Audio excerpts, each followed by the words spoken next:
Hey Brick Bloggeteers, Will here, and today we're looking at a big set 76269 Avengers Tower. Now this is 5,201 pieces and will retail for $499.99 and will be available November 24th on Brick Friday. All right, let's start with some smaller things. So one of the things that it has you build is a tiny little Quinjet. This is more of a one-seater. You'll have to pull off the canopy if you want to put a minifigure in there. One thing I do like about this is they have a spot in the back where you pull up that plate, and that's where all your extra ammunition goes for your two shooters that are on either side of the pilot. It has some very interesting builds, especially on the wings, which gives you a sort of hollow space in between the wings because they're all side clips on the front and back, but normally built wings on the major portion of it. You can kind of see how that design is there when I pull away one of the more decorative wrappings. But it pulls back and gives you this very nice look. You'll have to watch out because the top section of where you can put this, these wheels might have it fall off if things, move too much on the building. So just be careful. All right. Another thing you build will be the Leviathan, one of the attacking creatures from the Shatari. And when you built the Leviathan, they also have you build a Thor, getting ready to knock him out with one single blow. Nice new kind of lightning piece, as well as this clear action element that you're going to see a lot of when it's mounted into the building. The action piece is made with a bar for like clipping on one end and an axle hole on the other end to mount securely into place. Now the Leviathan itself has a number of these nice kind of rib joints, and it also is built on a whole bunch of round ball joints, that's what it is, to make it very flexible so it can bend and twist and pose in any number of extra sort of positions you want it to. One thing I do also want to point out before we get to the building is the set comes with a number of clear elements. So in case you're not very happy with whatever pose that they've decided, you can choose your own. I will say that the books don't do a great job at showing you all the positions of the minifigures because there are a lot of them here. However, they do have a QR code that you can scan in, get the app, and actually have a 3D model of the thing where you can turn it around and actually see where everything's posed. So some of this is posed correctly, it looks good enough here. All right, I'm standing up because this thing is big. So it's just shy of 3 feet tall. You're looking at 35.4 inches tall. Now it does sit on a normal 10 inch by 10 inch, 32 by 32 base plate. So, and as you can see by the sidewalk, this is done in the style of a modular building. In fact, it's important to note that it will clip into a modular building as one of the side street, not a corner street, a side street. Despite that, it is visible from all four sides in terms of looking good. In terms of there's no weird brick color that's like sticking out of place when you look at it. So we're going to go over that. You can actually see most of the minifigures posed up front. There are a few inside. And there's 29 minifigures, one maxi figure in Hulk, one micro figure with Ant-Man done in a trophy statue. There's also a trophy statue, little micro Iron Man, but it's just dark red, it's not painted. You have the brick-built Leviathan and a brick-built Dumb E, which is Tony's assistant with the one arm that always shoots him with the fire extinguisher. All right. In terms of special characters, one of the most special ones in here is Kevin Feige up front. He has one of the few printed elements in the set. It's a quarter round, looks like a taco, but given the fact that this is the Avengers, it's probably shawarma. There's also a printed element in this trash can, a gubble, bubble, little pack of gum. I point that out because most everything else you see in this set is not printed. It's stickers. So the memorial in front on the side over here behind, let me pull off. Okay, I just pulled off War Machine. That memorial back there, that's a sticker. There's going to be tons of screens inside the building, which we'll get to a little bit later. Those are all going to be stickers. So that's going to be one of probably the biggest issues that fans have with this particular set, is the fact that it is an adult set that's not made to have a lot of printed elements. All right. Let's start working our way around. Oh, and some of these minifigures, in fact, for me to show you the aspects of the building, I'm gonna have to pull them all off because they're just gonna fall off every time I pull anything.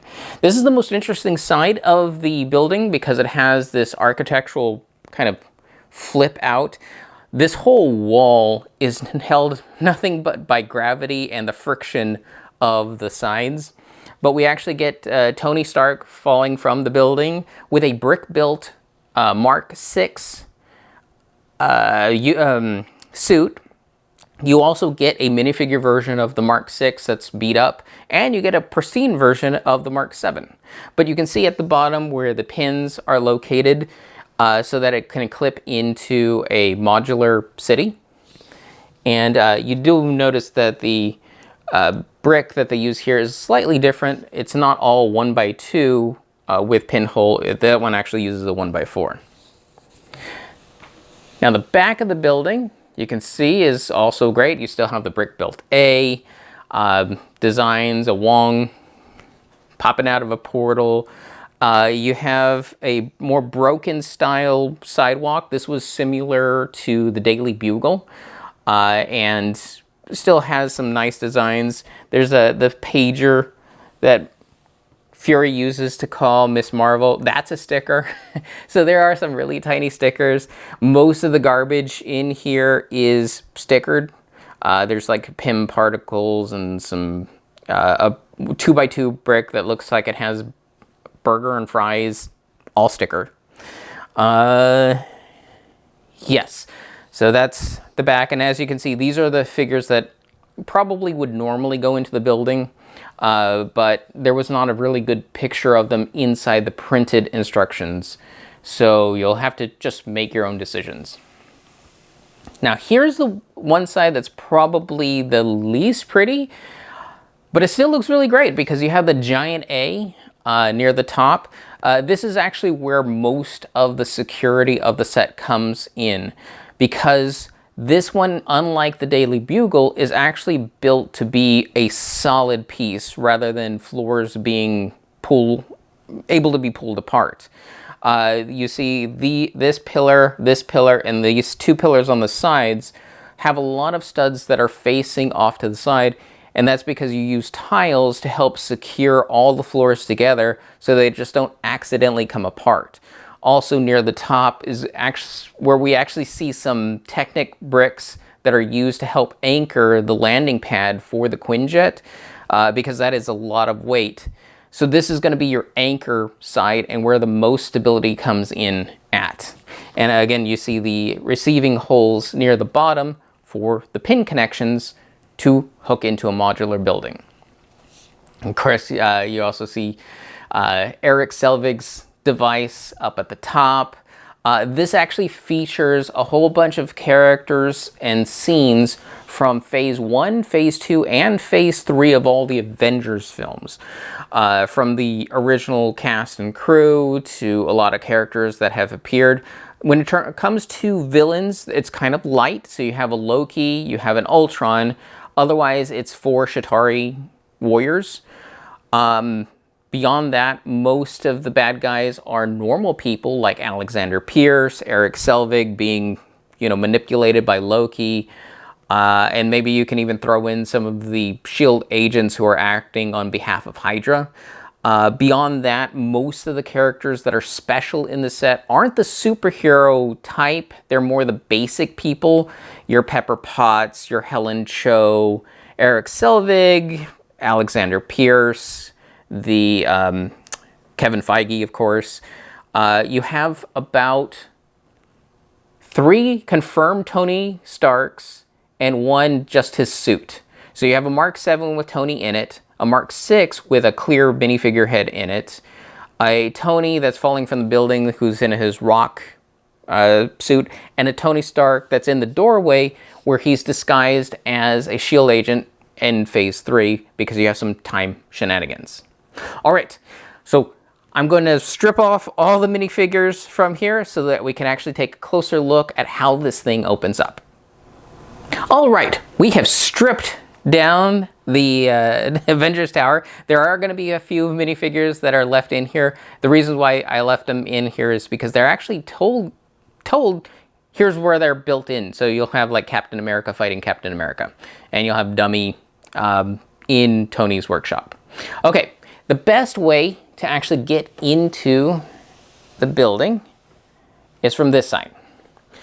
So let's start from the top and go all the way down. So at the very top, you have a hinged roof that reveals a little area where they're studying what is supposed to be Loki's staff. The thing is, they got the wrong staff, and I think it's because they don't have enough room to fit it in there. That's actually a staff slash sword blade that I've seen used in the elves from Lord of the Rings. But it's in there. It's meant to represent it, so fine. Okay, moving down is my favorite roof piece. This is actually done with friction and rubber hoses and panels, but it's a flexible roof. And that actually uncovers an area where Loki's image was smashed into the concrete. That's, of course, a sticker. You have kind of a storage area where things are left and forgotten. Inside one of the crates is what looks to be an old car battery, which is probably what kept the shrapnel from entering Tony's chest from the very beginning of Iron Man, but it's like locked away in a chest. Again, a sticker. So this is kind of just that little glamour spot that's a transition space that they use for a few more decorations. Okay, the next thing is a whole skylight. That just easily lifts off. You got the tiles on either side to help kind of just hold it into place. This is how you access the inside of the area that's connected to the landing strip. There are a couple of couches in here, a little table with the Mjolnir, a chalice, houseplant, a lamp in the background, some TVs on the side, of course, stickers. A lot of this is kind of hard to see, and it's one of the hardest floors to get into. So this is the best they got for that particular floor. So that's the top 3 floors. Now we move on to the bottom 4 floors, and this is just one giant wall that has no clips or anything. You can actually see it has some extra lips on either side, which helps kind of create extra friction on the sides of the building to help hold it in place. And if you look at the bottom of the building, there are a number of ramps, and that's to help orient the entire wall back in onto the building. And as you can see, it's using the tall 2x3 slopes, and they're stepped back on occasion. That way it can simulate the right angle of degrees to match the ramps at the bottom. All right, Starting at the top, we have a containment thing that can actually open up. This is similar to the imprisonment for Hulk on the helicarrier, but in this case, I imagine you'd probably put someone like Ultron or Loki in there, since Hulk would not fit. Moving down to the next section here, we have Tony's workshop, and that's where you have the beat up Iron Man Mark 6, as well as dummy help working on it. There are a number of stickers in the back, like on the back section where there is I'm not sure it's very visible, but on these bottom 4 floors, there are an elevator. There's like a magazine with Tony on it. It's kind of like a People magazine, but it's actually facing me and not so much the camera, so you can't see it. There is printed elements on the elevators with the up and down arrows. So that's one of the few printed elements. So yay. All right. Moving down, we've got Helen Cho, Dr. Cho's medical facility. There is a weird boulder over a bed in the back. I can't say I remember what that's about. But this is where I want to say she did work on the Extremis project. So you just have a medical setting, as well as the battle scene between the Steve Rogers from the future and the Captain America from the past, as they're fighting and giving that famous line. In fact, they actually have the connector where it goes between the feet of the minifigure so that he can actually securely stay face down. All right, and then in the bottom, you have the lobby with the Tesseract it's not the minifigure head, it's actually a Minecraft head that's done in that color to look like the Tesseract, dropped on the floor, and that's where, of course, Loki picks it up and spins off into his mini series. A couple of chairs. You got a vending machine. That's the Vita Rush with a number of cans loaded into it. Again, all stickers on that. In the way back is a desk for a receptionist. It is nice that we actually get a clear 2x2 jumper as well as a clear 2x2 tile corner. So we have even more elements to play around with. All right, and then when you're done, you just stick the giant wall back into place. It can be a little tricky because some of these angled parts are a little jagged, so getting it just right might take a little bit of extra work. Another thing I do want to point out, since I now have all the figures off here and I'm not going to knock them off randomly, is you get a chance to see a lot of the mounting points that are featured on this model. So when we get to like around here, you have the axle holes for the new clear designs that can then be connected in, swoop out, and then you can actually play around with how they're positioned throughout the entire model. You can also use some of the more clear, tiny little action elements as well. But here's one of the swooped action elements, and as you can see, we'll just take it like right here. And now you have something that's still tight to the building and it won't stick straight out and be easily knocked off.